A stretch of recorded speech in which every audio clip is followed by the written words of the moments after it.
حضرت ابوبکر صدیق رضی اللہ تعالیٰ عنہ خلیفۃ المسلمین بنے، خلیفہ بنے تو سویرے جس رات خلیفہ بنے سویرے سر پہ ٹوکری رکھی، منڈی کی طرف جا رہے ہیں۔ حضرت عمر فاروق رضی اللہ تعالیٰ عنہ مولا علی شیر خدا کو کسی نے بتایا کہ وہ تمہارا خلیفہ تو جا رہا ہے مزدوری کرنے، وہ تو جا رہا ہے کمائی کرنے۔ حضرت علی شیر خدا مولا کائنات جناب فاروق اعظم دونوں نے رستے میں روکا کہ ابوبکر کہاں جا رہے ہو؟ فرمانے لگے کام کرنے جا رہا ہوں، مزدوری کروں گا، منڈی میں جاؤں گا، تجارت کرتا تھا اس کو جاری رکھوں گا، بچوں کا پیٹ بھی تو پالنا ہے۔ اب تمہاری حکومت کے پیچھے بچے تو نہیں نا بھوکے مروا لینے، میں نے کچھ کرنا تو ہے۔ حضرت عمر کہنے لگے چلا آ کے بیٹھ، ہم صحابہ کو اکٹھا کرتے ہیں اور مال غنیمت سے تیرا وظیفہ لگاتے ہیں، آپ کو وظیفہ ملے گا ماہانہ، تو آپ بیٹھ کر کے مسجد میں تو ڈیوٹی کریں۔ بیٹھ گئے، مشاورت ہوئی تو حضرت ابوبکر صدیق رضی اللہ تعالیٰ عنہ سے پوچھنے لگے جناب بتلائیے آپ کا کتنا وظیفہ لگایا جائے؟ تو حضرت ابوبکر صدیق فرمانے لگے اتنا لگا دو جتنی ایک مزدور کی تنخواہ ہوتی ہے۔ تو ایک صحابی بول کے بڑے میٹھے اور دھیمے لہجے میں کہنے لگے ابوبکر اگر تیرا گزارا نہ ہوا تو، اگر تیرا گزارا نہ ہوا تو۔ حضرت ابوبکر صدیق فرمانے لگے اگر میرا گزارا نہ ہوا تو میں مزدوروں کی تنخواہوں میں اضافہ کر دوں گا، اگر مزدوروں کے گھر جلنے لگیں گے تو میرا بھی چلے گا، میں ان کی تنخواہیں بڑھاؤں گا صرف اپنی۔ حضرت ابوبکر صدیق رضی اللہ تعالیٰ عنہ ان لوگوں میں سے تھے جو زمانے کی نبض دیکھ کر یا زمانے کے حالات دیکھ کر فیصلہ نہیں کرتے تھے۔ کچھ لوگوں کا مزاج ہوتا ہے، وہ کسی جگہ رش دیکھتے ہیں یا حالات دیکھتے ہیں تو اس طرح کی بات کرنی شروع کر دیتے ہیں۔ حضرت ابوبکر صدیق رضی اللہ تعالیٰ عنہ اپنے قبیلے کے سردار تھے، تجارت کرتے تھے اور وسیع آپ کا حلقہ احباب تھا، اور حلقہ احباب میں امیر لوگ تھے۔ جس طرح کا انسان خود ہوتا ہے اس طرح کی اس کی دوستی ہوتی ہے۔ آپ کے دوستوں میں شامل ہے حضرت عثمان غنی، آپ کا قریبی دوستانہ تھا حضرت عبد الرحمن ابن عوف سے جو صحابہ میں سب سے زیادہ امیر ہے۔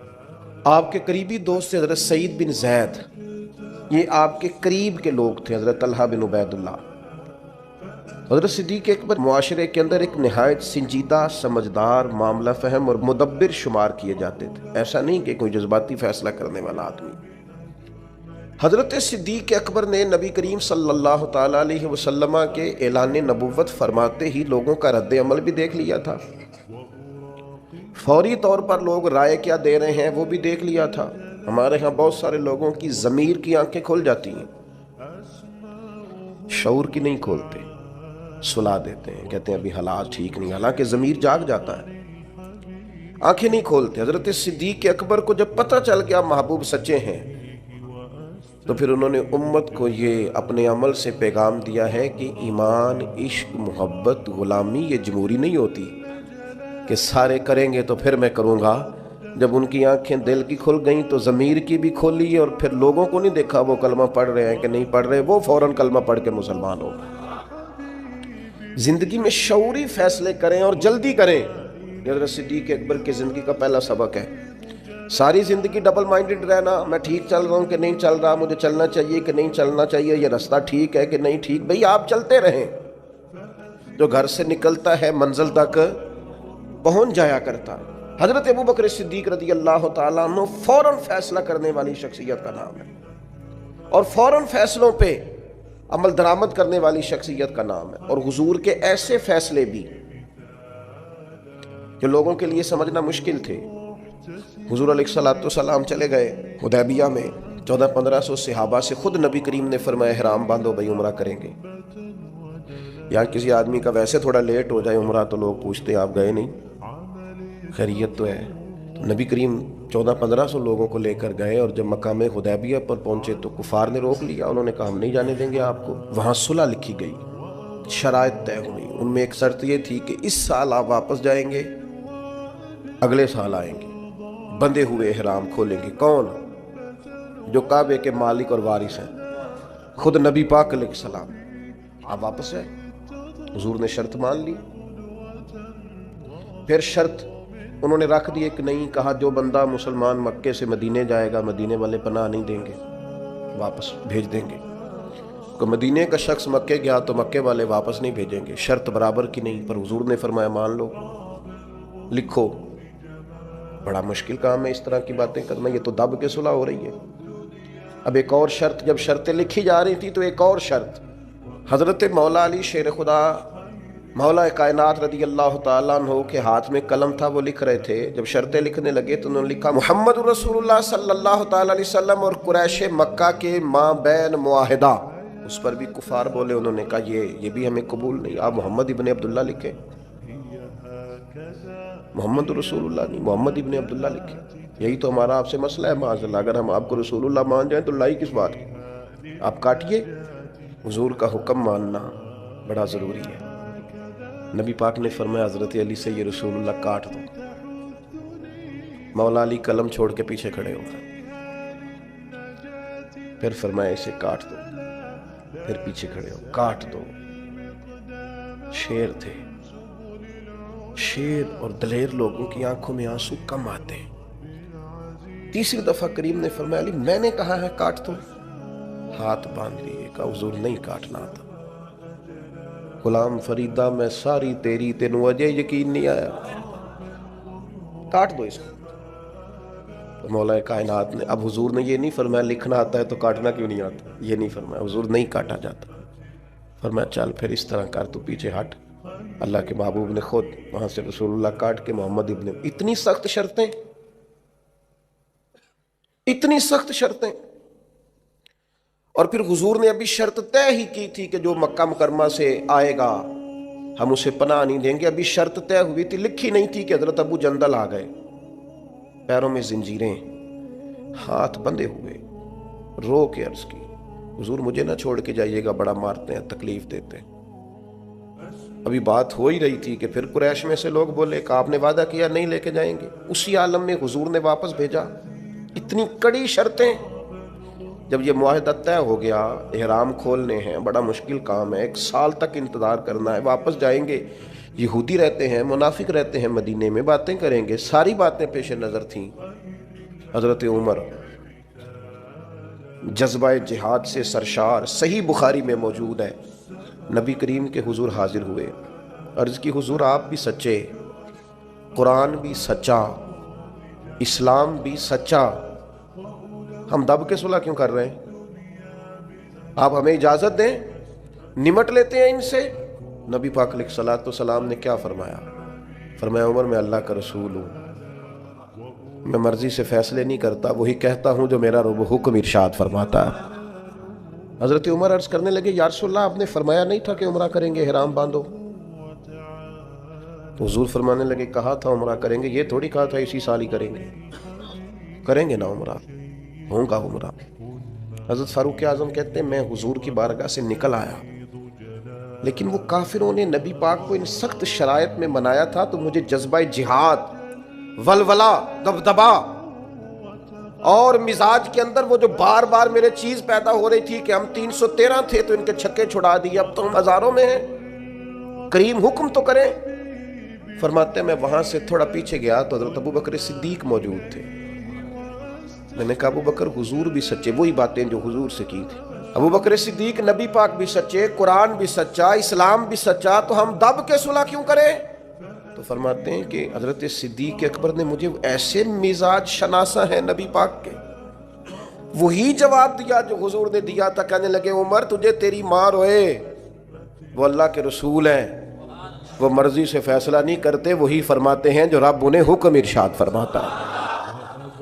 وہی بات حضرت صدیق نے کر دی. تو ارشاد فرمانے لگے میں نے فوراً پھر وہی جملہ دہرایا جو حضور کے سامنے. میں نے کہا ابو بکر کریم نے فرمایا نہیں تھا عمرہ کریں گے، احرام باندھو. حضرت صدیق اکبر کہنے لگے کہا تھا محبوب نے، فرمایا تھا، پر یہ تو نہیں نہ فرمایا تھا کہ اسی سال ہی کریں گے. حضرت سیدنا عمر فاروق فرماتے ہیں میں پیچھے، بخاری میں موجود ہے، فرماتے ہیں میں پیچھے ہٹ گیا. تھوڑی دیر کے بعد جب میرا مزاج نارمل ہوا، طبیعت ٹھنڈی ہوئی، تو باقی تو باتیں میں نے سوچی تھیں. میں سوچنے لگا ابو بکر صدیق کا ایمان کتنا طاقتور ہے، کتنا مضبوط ہے، کتنے شناس. ایک ہوتا ہے حکم، ایک ہوتی ہے مرضی. کچھ لوگ کہتے ہیں جی وہ میں نے پوچھا تھا، حضرت صاحب نے مجھے کہا تھا آپ جائیں. یہ حکم ہے بھائی، مرضی بھی تو پوچھ مرضی کیا ہے. یہ جو کہ ہمارا دور دلیل کا ہے، دلیل دے دوں. ایک حکم ہوتا ہے، ایک رضا ہوتی ہے، ان میں فرق ہے. حضور نے فرمایا طلاق دینا جائز ہے،